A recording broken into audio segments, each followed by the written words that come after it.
Saudara sekalian, jumpa kembali dalam renungan harian GKI Kebonjati hari ini. Saudara sekalian, ada sebuah kisah mengenai dua orang sahabat yang melakukan perjalanan menyeberangi padang pasir. Pada suatu tempat mereka terlibat dalam sebuah perdebatan yang sangat sengit. Sahabat yang satu kemudian menampar muka sahabat yang lain. Sahabat yang ditampar pipinya merasa terluka hatinya. Tanpa mengucapkan sepatah kata, ia menulis di atas pasir, "Hari ini sahabat baikku menampar aku."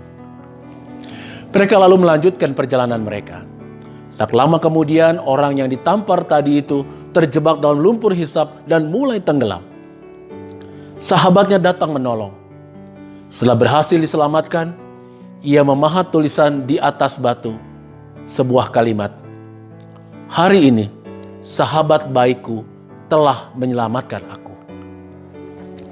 Temannya bertanya, saudara sekalian, "Tadi kau menulis di atas pasir, sekarang kau menulis di atas batu. Kenapa?" Orang itu menjawab, "Jika seseorang melukai hati kita, sebaiknya kita menulis kejadian itu di atas pasir, agar angin pengampunan dapat menghapusnya. Tetapi jika seseorang berbuat baik kepada kita, hendaknya kita mengukir peristiwa itu di atas batu, sehingga angin takkan pernah dapat menghapusnya." Saudara sekalian, tentu tidak enak rasanya disakiti orang lain. Amarah, dendam kesumat kadang bergejolak dalam diri kita untuk membalasnya. Tinggal tunggu waktu yang tepat untuk melampiaskannya. Ya, memang hidup bersama dengan orang lain tidak selalu berjalan dengan mudah dan mulus.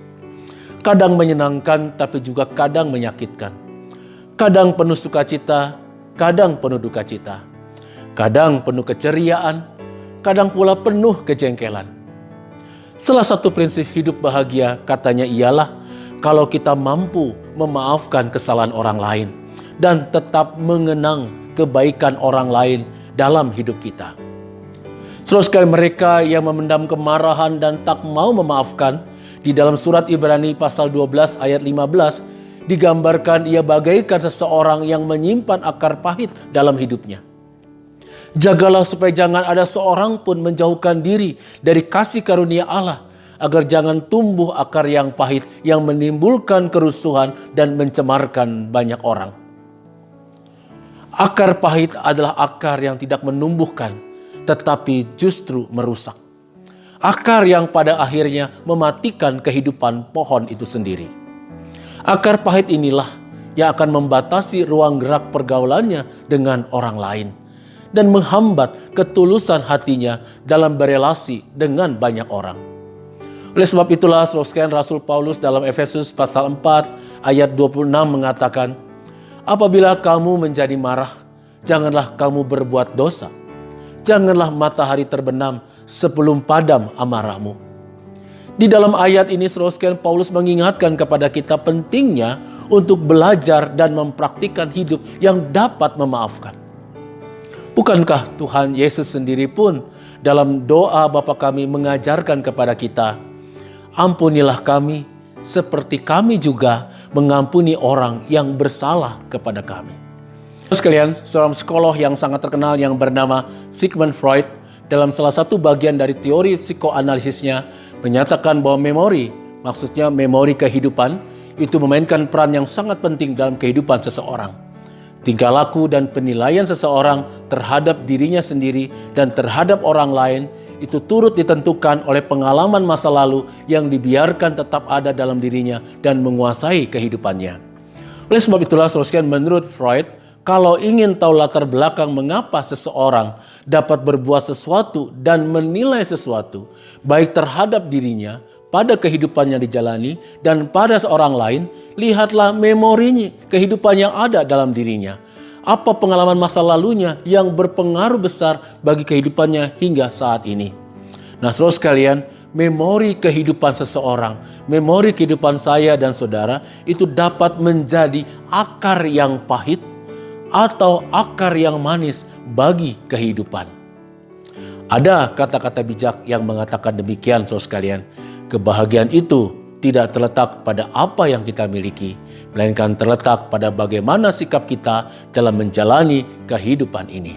Karena itu, saudara sekalian, daripada menyimpan akar pahit kehidupan yang dapat merusak hidup kita dan hidup orang lain, bukankah lebih baik kita menyimpan akar manis kehidupan yang akan membuat hidup kita juga jauh lebih baik, yang dapat membuat kita tertawa bahagia, yang dapat membuat mata kita berbinar dengan terang, dan bahkan mungkin tanpa kita sadar, kita dapat meneteskan air mata ketika kita mengingat wajah seorang sahabat, wajah seorang teman, wajah seorang kenalan atau rekan sepelayanan kita, yang kita rasakan kita punya memori yang sangat indah bersama dengan dia, di mana kebaikan hatinya selalu kita ingat dan kita rasakan, bahkan telah mengubah kehidupan kita dan pelayanan kita. Bukankah hidup ini jadi indah, saudara sekalian? Semangat dan gairah hidup kita akan bangkit jika kita punya akar yang manis dalam kehidupan ini. Muka kita jadi cair, tidak kaku, tidak tegang, dan tidak cemburu terus dalam hidup ini. Saudara, bersikap baik pada mereka yang berbuat baik itu biasa. Semua orang mampu melakukannya.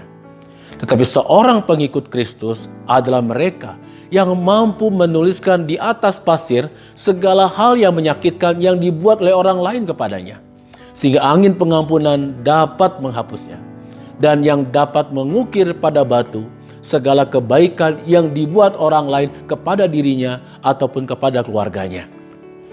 Jadi, saudara sekalian, mari kita sama-sama belajar dan mempraktikkan dalam kehidupan ini. Bagaimana kita belajar untuk dapat menulis di atas pasir hal-hal yang menjengkelkan dalam kita berrelasi dengan orang lain, dan menulis di atas batu hal-hal yang baik tentang orang lain dalam kehidupan kita. Tuhan memberkati saudara. Amin.